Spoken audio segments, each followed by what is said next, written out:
Welcome to Open Class 98. Really glad that you're here tuning in. And as always, nothing here is medical advice, just general thoughts and comments that I hope will help anyone that tunes in here. And so yeah, without further ado, actually let us jump in here and look at some questions. The first one is from Guy. Let's read this. Guy says, "Hi Daniel, hope you're well. I am, thank you. My attitude towards waking in the night and to not being able to drift off into sleep quickly every night has shifted dramatically. I don't feel the sense of anxiety that was affecting all of my thoughts around sleep, so thanks for your help." Anytime, super glad to read this. I want to ask you about the science behind your ideas. Do you find that you get many questions about the scientific validity of your approach towards sleep anxiety? Or do you ever get people who tell you that what you suggest doesn't or couldn't work? I appreciate the scientific method, but I know that I've tried 2 CBT books, CBT being a scientifically validated approach, as far as I'm aware, and found the outcomes weren't useful for me. Regards, Guy. I really enjoy this question. Actually, I saw it beforehand, and so much to talk about here. And I could talk about this forever, but I'm going to keep it relatively brief and just try to answer the question here. And so the way I think about it is as follows. And actually, let me answer the question first before I kind of start philosophizing a little bit. Do I ever get somebody who questions my ideas? Very rarely when, immediately upon hearing them, so to speak. But I've heard this one many times. I heard this one many times. When you said, befriending wakefulness was sort of a good path, I thought that sounded crazy to me. Like, how am I supposed to do that? But then I learned more and I saw how it made sense, etc. I've heard that one many times. But have I come across people who said, like, this just doesn't work for me or something like that? Rarely, I want to say. And I believe that is because of how sort of the philosophy that I call Natto was built. And so with that said, I want to take a slight kind of detour here and talk about this book I read about the Wright brothers, and how they were the first ones to create an airplane. Now, they were very well read, actually. They studied all the literature that was available to them at the time. And what they found when they constructed the first airplanes was that what was scientifically true, what was published, etc., it didn't work in practice. They realized they had to actually go back to the very basics and redo the math itself, the mathematical formulas upon which you construct an airplane. And they realized this because they were actually out there trying to make this thing fly, day in, day in, day out. And the older brother, I forget his name, he said there are 2 ways you can learn how to ride a horse.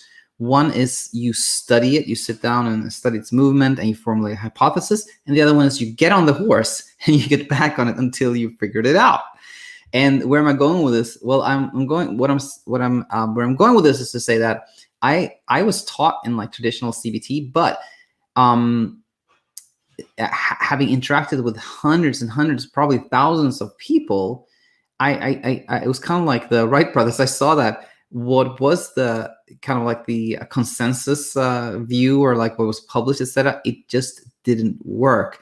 And it was like iteration after iteration after iteration after iteration. And that's how I built my school of thinking.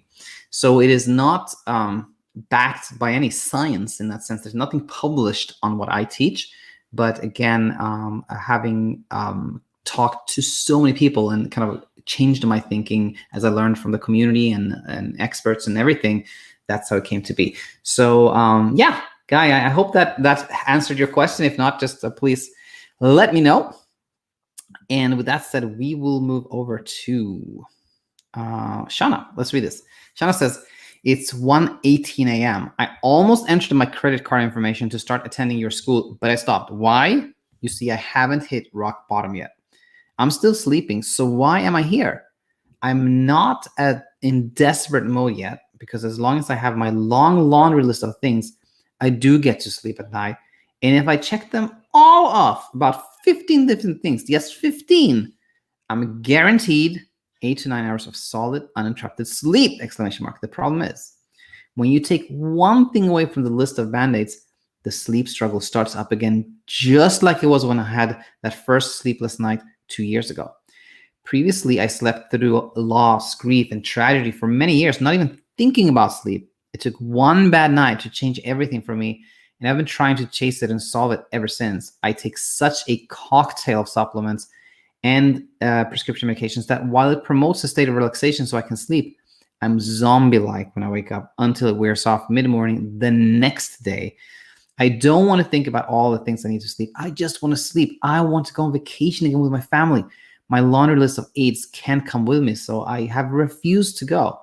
I want my life back without the thought of sleep controlling me 24/7.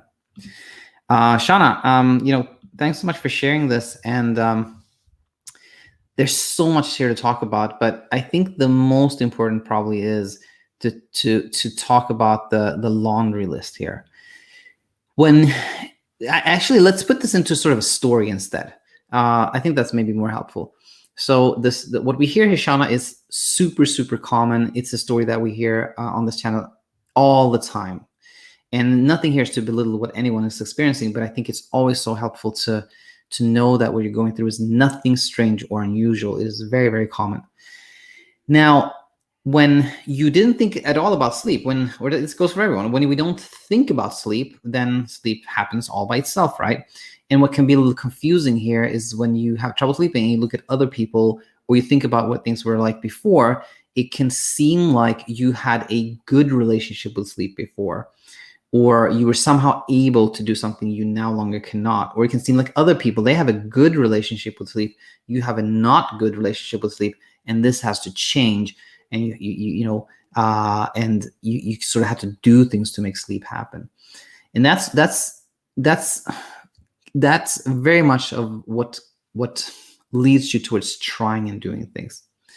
And I just share that one because it is actually more true to say that you sleep well when you have no relationship with sleep. It's not good, bad. It's no relationship with sleep. When you think you have to get a good relationship with sleep, that leads you towards chasing something, trying to achieve something, and thinking that there's something wrong with you, that you're missing something, right? What in reality what happens is that sleep is not on the radar. Let's put it that way. The brain has the safety radar of things that it thinks that it has to kind of keep you safe from, and sleep or wakefulness rather was never on the radar until there was some stress, let's say 2 years ago, and for some reason you have a sleepless night. Happens to everyone. But when being awake at night it gets on the radar, when the brain thinks, oh my gosh, you were awake the whole night, this is not healthy, this is not good, this is wrong, it shouldn't be like this, that's when the trouble starts. Okay, so it's not the sleepless night, it is the reaction to it, and the brain thinking that there's danger here, there's something dangerous is happening. And then what happens is, the brain says, hey, you got to do something about this, you got to make sure you sleep. And this starts kind of like somehow with this kind of maybe innocent thing, you like you go to bed the same time every night, but no, you don't sleep anything anymore. Then the brain's like, oh my gosh, this is really something, you got to do something more. And then you're like, oh, I'm going to stop drinking coffee, that didn't help. Oh, I have to avoid more things. I'm also going to avoid screens, that didn't help. Oh my gosh, I'm going to take melatonin, that didn't help either. I'm going to add valerian root. Oh, that's it. All right, I got it. If I avoid coffee, I avoid screens, I go to bed the same time every night, that's it. I found the magic combination, right? These 5 things. Okay, so now the brain thinks that, okay, good. As long as you do these things, you are safe. There's no danger now. Wakefulness is not going to come to attack you. You're good. But of course, it doesn't seem completely plausible. Like, why is it? Like, why do I have to do these 5 things to sleep when I didn't before? There's still a doubt. Like, is this really like what's going on here, right? There's still some doubt about whether you're truly safe doing these 5 things. So sure enough, 2 weeks later, you have a sleepless night. When you did these 5 things, then you're like, okay, I have to add something more. I had to add sleepy time tea. And you add sleepy time tea, and then you may feel safe for a while, but then you see this is a laundry list. It keeps building and building and building. And it's very attractive for the brain to believe that if you hit all these 15 things, if you do all these 15 things, you're guaranteed sleep. But if that was true, then why don't you sleep really well every night by just keeping absolute track of these 15 things? as you see, what happens is you have a sleepless night, even if you do 15 things, really, right? But you think, I did it a little bit wrong. I did the 15 things, but I did one thing a little bit wrong. And that's, of course, why I didn't sleep. So it just keeps on like this. As you say, the laundry list keeps you in the state of like fear, keeps you in a state of fear and trying to control things that you don't actually have any control over. And so it's difficult to see this, but it is truly the laundry list and the thought that there's something wrong with me. I have to control sleep. Other people can control it. I can control it. I had control before something happened. All this is keeping you in a state of fear. And now, I think what's really helpful is just education. And Shanna, you don't have to sign up for any course. Everything is here. Everything is here on the YouTube channel. You can just go to This is Natto, that playlist that's in the description of any new video, or the success stories playlist. There you'll find people who've gone through exactly what you're going through. And then, and once you see through this, once you see that, okay, all the things I've been doing, this ritual, these behaviors are actually the things that are keeping me from sleeping well, then, little by little, you can go towards like courage and take something away from the list and see that, okay, that actually didn't have any impact. Or you take something away and then you don't sleep at all. And you think, oh, it did have some impact. And then you're like, oh, maybe not. Let's keep going, let's not react to that, et cetera, et cetera. And then you can peel off everything and then you're free. Eventually you're free. You can do whatever you want, sleep wherever you want. And you have no relationship with sleep. If it happens, it happens. If it doesn't happen, it doesn't happen. There's no fear. Shanna, that's the way. So yeah, let me know how that sounded, and we'll go from there. All right. Okay. AJ says, hi, coach. I got a question. Fire away. And Scarlett says, so glad you're live. I'm so glad you're here, Scarlett. I'm very glad you're here. All right. So let us continue with message number 3 from Derek. Hi, Diane. So I had insomnia for about 4 months. And then through your videos and books, I started sleeping well. But in the last week, I have had 3 bad nights in a row. I want to know, are speed bumps something that I will have to contend with every once in a while? And if so, I thought I had gotten rid of all hyperarousal when I started sleeping well again, ? What are your thoughts on this? And also, do I just do what I did before again to get back on track? Your thoughts on this would be greatly appreciated. Anytime, Derek. Yeah, I can't stress enough how extremely normal, common, typical, expected this is, and even if you quote unquote only had trouble sleeping for 4 months, compared to someone who had trouble sleeping for years, that is not that long. But even if it was just a month, 2 months, 3 months, 4 months, there was fear. There was fear there, and fear is something that we can very quickly become scared. One night of not sleeping is enough to make the brain think something dangerous is going on and trigger fear. But for fear to go away takes a much longer time. And that's because, again, the brain is a survival machine. So when it has had this idea that this is dangerous, then it takes a while for the brain to see, oh, it's not dangerous. Okay, I can let go. This is not something I have to defend you against, et cetera, et cetera. And then, so you can go actually quite a long time having no struggle with sleep, but there's still a little bit of those the kind of fear patterns, fear pathways in the brain, if you will, kind of residual old pathways, old ways of thinking, if you will. And then something random can happen. There's a little bit of stress, or you just stay out later one night, or something happens, and then that kind of just reactivates the fear again. And then you have a night where you don't sleep much. And then the fear patterns are kind of reactivated. And then there may be a stretch of nights where you don't sleep much. Completely normal and expected. And knowing this is very helpful. Number 2, you said just keep doing what you're doing. Yeah, I think that is really the best. Don't respond at all. Don't change anything. Don't think it's abnormal. And then what happens? The beauty of this is that when you don't change anything and sleep just happens all by itself again, then you're like, good. There was nothing wrong with me. It just proves that there was nothing wrong with me. And this is totally normal. And then what happens is when you've had a speed bump and you didn't respond and you started sleeping well again, then you're like, oh, these speed bumps are nothing I have to be afraid of. They kind of just go away by themselves. Then you might have another speed bump, and then you again don't respond much. And then every speed bump gets a little bit, no, I shouldn't say every speed bump because nothing is linear. But if you look at a series of speed bumps, if you will. Overall, they get they get lighter and lighter and like spread out. So I think for every human being, we have to contend with the fact that we will have nights where we sleep little. We will have those nights, but if we don't respond to them, they don't even become a speed bump because there's no response at all. They just become an isolated night of little sleep. So Connor, I hope that no, this was Derek. Derek, I hope that helped. And yeah. I can't forget this.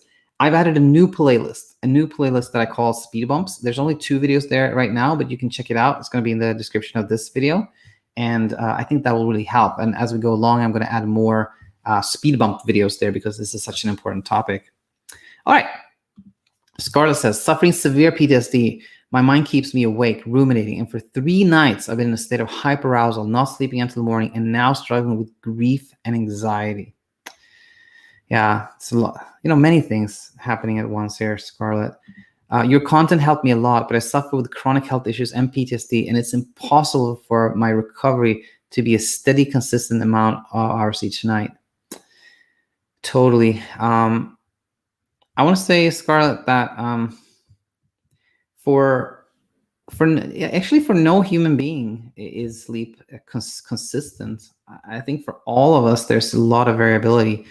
Some people may not realize that, but nobody sleeps kind of the same amount every night. Nobody has consistent sleep. So just knowing that can take some pressure off.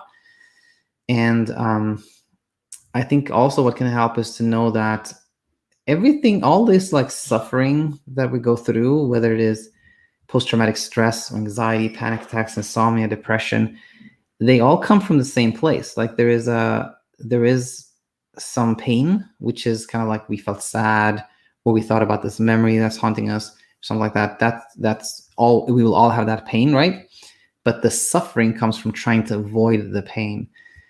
Somebody said suffering equals pain times resistance, and I think that's very true. We will all have pain, but if the resistance, if we are not trying to avoid the pain at all, which is very hard, let's say impossible, but theoretically, if we were not trying to avoid the pain at all, if resistance was 0, then suffering would also be 0. The only thing left would be pain. But it's kind of unrealistic for us to be like completely willing to have anxiety or completely willing to be sad like that.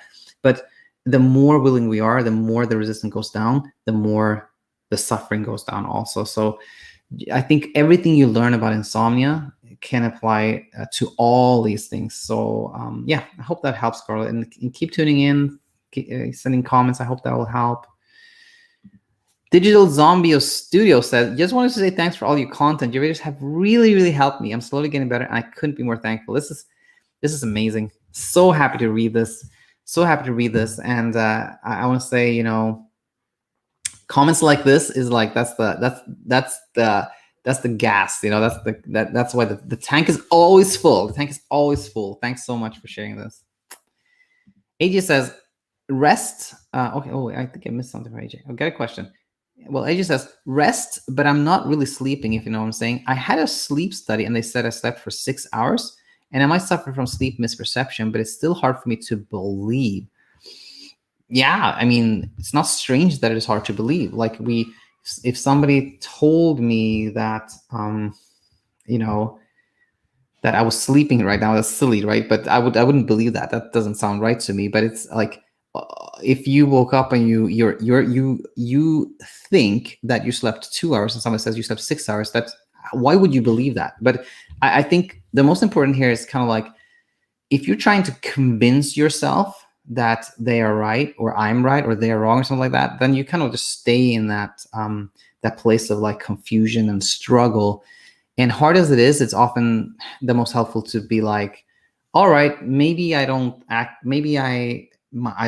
estimate that accurately, or maybe not, but either way, it's okay. I'm safe.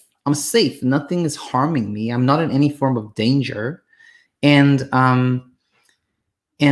I can still, learn more about sleep on this channel, which is helpful, or I can still have a good day and things like that. And when you become kind of less interested in exactly what's happening, then everything goes away. All the struggle just goes away. So I think sort of disinterest, as hard as it is helpful. And one example of this is when we think about like existential questions that we have, like typically when we're young, right? Like how big is the universe? Is there free will? We never really get to the bottom of those questions. Most of us don't, at least. But we learn to kind of live with uncertainty, if you will. We sort of abandon the search for the answer, and I think that is often very, very helpful. So yeah, AJ, I hope that helped. Jarl Vegan says, I had a bad edible trip that caused my anxiety and gave me insomnia. All I do is think if I'm going to sleep tonight. This is a common one. I remember somebody had to kratom, and that really kind of triggered her insomnia. But the thing with that is, it's not like the trip or the edible or whatever thing that triggered the initial sleeplessness is sort of uninteresting. Insomnia really always starts with some bout of like sleeping a little for whatever it is, a health scare, a move, a breakup, something like that, or a trip, an edible, ingesting, stopping medications, taking medications. Anything like that can lead to a place where you're scared and you sleep little. But then what happens is the brain thinks, oh, being awake at night, that's dangerous. Now I have to get away from it. So again, it's the resistance. It's when you're trying to make yourself sleep, trying to figure out what's going on, reading up, Googling, searching the internet, trying this, trying that. That's what keeps insomnia going. So if you just learn and educate yourself and you kind of back away from the struggle, abandon the struggle, then sleep comes your way again. All right, very well. Let's continue our questions here. Liang said he had like 2 questions actually. I'm not going to read the whole thing. I just highlighted the questions, and one of them is here. When I lay on my bed, of course I close my eyes. I can't lie to myself. Okay, I haven't slept for 3 days, so this evening I will just rest, not sleep. There's no way I would say that, don't you think? If I ask a normal person when they lay down in bed and close their eyes, and I ask them what they're doing, of course they would say, I'm trying to sleep. The question from Liang here is, Liang had heard, I think it was Coach Michael say that, if you go to bed with the intent of sleeping, then there might be some trouble sleeping. But if you go with the intent of just resting, then it'll be a little easier. And I think there's truth there. I think, of course, everybody who goes to bed in the evening, they sort of, it's to sleep, right? It's to sleep. That's true. And it's no point in trying to like, sort of lie to yourself and be like, trick yourself. But I think the maybe subtle difference is if you go to bed and you have no particular expectation, yeah, I'm going to bed. And of course I do this because maybe I'll sleep. But for now, in this particular moment when I go to bed, I'm just thinking that I'm going to rest. I'm going to close my eyes and rest. And then if I am up in a while, then I might go read a book. If I'm asleep, then I'm asleep. Like if you go to bed with that sort of mindset in that moment, I think it can be helpful. And if you think about someone who's never had trouble sleeping, and they would say, if you ask them, why are you in bed? And that person says, well, I'm trying to sleep. It's not really true. They aren't trying to sleep. They are sort of just laying there and, allowing sleep to happen. Because if any human being would go to bed and be like, I gotta sleep, I'm trying to sleep wouldn't happen, or it would be a lot of struggle with sleep. So Liang, I hope that helped. And I think there was a second question from Liang, which was here. I feel so tired and sleepy, and no sleep happening. Should I stop trying to sleep when tired and sleepy in the evening, or should I keep doing it and accept whatever happens when whether I'm afraid or not? Let's go back here. I remember when I was young, I used to train a lot. I was so tired, and remember so well. I was feeling tired and sleepy, so I went to my bed and closed my eyes, and I fell asleep in the evening. But now I'm so tired and sleepy in the evening. I went to bed, I closed my eyes, and no sleep happening. Should I stop trying to sleep when I'm tired and sleepy in the evening, or should I keep doing it and accept? Okay, I get this one. It's kind of like when I feel sleepy and tired in the evening, should I go to bed and kind of try to sleep, or should I just like not even do that? I think, to me, the answer becomes, when you feel tired and sleepy, then you, by all means, it's time. It's kind of your body telling you like it's time to go to bed. What often happens though is that you have this kind of Houdini effect where you go to bed and then you immediately become wide awake, and it seems kind of odd. but it's very, very natural. It's actually just a sign that your brain is working, because the brain's always trying to keep us safe. And if you're about to fall asleep and then you remember something like, oh, the oven is on, oh, that can burn down the house, then you immediately wide awake. Nothing strange with that, right? When you've had trouble sleeping, then the brain is afraid of you being awake at night. So the moment you go to bed, the brain goes like, what if you can't sleep? And you may not even notice that, but it's like, what if you can't sleep? And then, oh my gosh, what if I wake up? And the tricky thing there is like the fear of being awake is what wakes you up at that time. Just knowing that, understanding this, when you become wide awake, you're like, aha, I had that Houdini effect again. And that's not harmful. That's normal. That just that alone can allow sleep to happen. So nothing strange or unusual early on. I hope that helped. All right, let's go with some live questions here. AJ says, Coach, I like lost the ability to sleep naturally. I can't ever fall asleep or never have the dozing off feeling. Once I tried to stay awake till 6 a.m. and watching Netflix, and I still wasn't sleepy. Do you have any advice for me? I'm going to see a psychiatrist next because I'm desperate. AJ, I want to say this is nothing strange or unusual whatsoever here. Very, very typical. And, I thought about this the other day that, if somebody loses the ability to walk or loses their belief in their ability to walk, the kind of like the outcome in a way is the same. That person is not walking, whether they truly can't walk or they just have lost their belief in being able to walk. It doesn't actually, in a way, doesn't matter in terms of the outcome right there.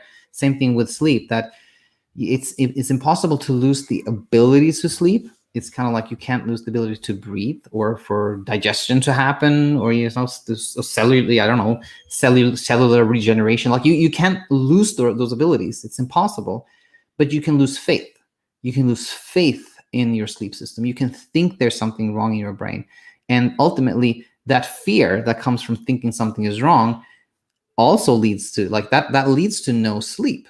But it can be confusing because it's the belief that leads to no sleep, not any loss of ability, because that's impossible. And when you try to stay awake, like a lot of people go like, I'm going to stay awake all night long so I get sleepy and sleep. But guess what? Then you're trying to sleep. You're trying to make yourself sleepy. And that effort, the trying, the wanting, the hoping, the craving, the needing sleep, then keeps you from sleeping. So what I think is more helpful is actually to, when it's nighttime, you kind of stop checking the time. Check the time at, maybe 10 or 11 p.m. something like that. Just don't know what time it is. And then have an alarm set in the morning so you don't need to check the time, because when the alarm goes off, that's when your day starts. And then make the night timeless like that, the timeless night, and just learn on the channel, and again, just know that everything you shared here is very, very normal, nothing strange or unusual at all. Digital Zombie Studio says, being a sleep coach, is it ever hard to sleep since talking sleep is what you do? No, not at all, actually. I think knowing so much about it, it's you become sort of immune to insomnia. You really do. So yeah, no, never have any troubles there. But that said, I have nights when I'm up like half of the night, but it's not strange to me. It's because I'm excited about something or I'm scared about something, like in real life or something like that. So when I'm up like half of the night, I kind of take my own advice. I kind of like the clock in our living room. I kind of turn it backwards. I don't want to know what time it is. I usually eat something or pick a book, and then eventually I go back to bed again. So that's what I do. That's what says LOL. All right. Okay. Let's see. I think we have one more question. And this is the last one from Connor, who says, hi there. I've had the toughest week I've had for sleep in about 3 months, and all it took was one night of bad sleep. Please help me. I'm scared, tired, anxious, and incredibly disheartened at the amount of work I put in to rebuild my circadian rhythm and seem to have lost. Connor, where this takes me to is really confidence, confidence. And there's so much confusion around confidence. And so many of my clients tell me, or people on the channel, people that I talk to tell me, dang it, I did so much work to build this confidence, right? And it took one night and my confidence is zero. I lost all of it. And what this tells us is that there's a little confusion about confidence, And so when you're confident that there's nothing wrong with you, like there's no problem with your brain or your hormones or anything like that. You just had trouble sleeping. It's just some phobia, it's a little bit of fear there. When you have that confidence that there's nothing wrong with you, I think that is very helpful. So that type of confidence, that type of sleep confidence, I think is helpful. But the confusing thing is it can seem like other people have confidence in their ability to make themselves sleep on a nightly basis. Like, I have confidence. I can sleep tonight and tomorrow night. No problem. I have that sleep confidence. But that's not true. People who sleep well have absolutely no confidence whatsoever. The idea that you need confidence to sleep is foreign when you're sleeping well. It's like, what are you talking about? There's no such thing. And that's very good to know, because when you're trying to build sleep confidence, when you're trying to kind of tell yourself, like talk to yourself and tell yourself, like, I can sleep every night. I can sleep every night. And feel like, yeah, I can do this. I can sleep every night. That is just building a lot of pressure, preoccupation, tension. And then, of course, when you have that night where you don't sleep for whatever reason, maybe it's because of all the pressure from trying to build sleep confidence, then it seems like, oh my gosh, I thought I had it. I thought I had this confidence and I have nothing. But it's not true at all. There's no such thing. The most important thing to me in this scenario is this. See that the 3 months where you didn't struggle with sleep had nothing to do with confidence or creating a circadian rhythm or building or doing anything else. Sleeping well always comes from a place of courage, of being willing to be awake at night. Or that's wrong of me to say. Sleeping well comes from a place of no effort, I should say. It comes from a place where you're not trying to sleep, you're not pushing yourself to sleep, you're not trying to avoid being awake at night. So the thing is here to see is, like, the 3 months I slept well came from nothing. It came like a rabbit out of the hat. It came just from the lack of effort, right?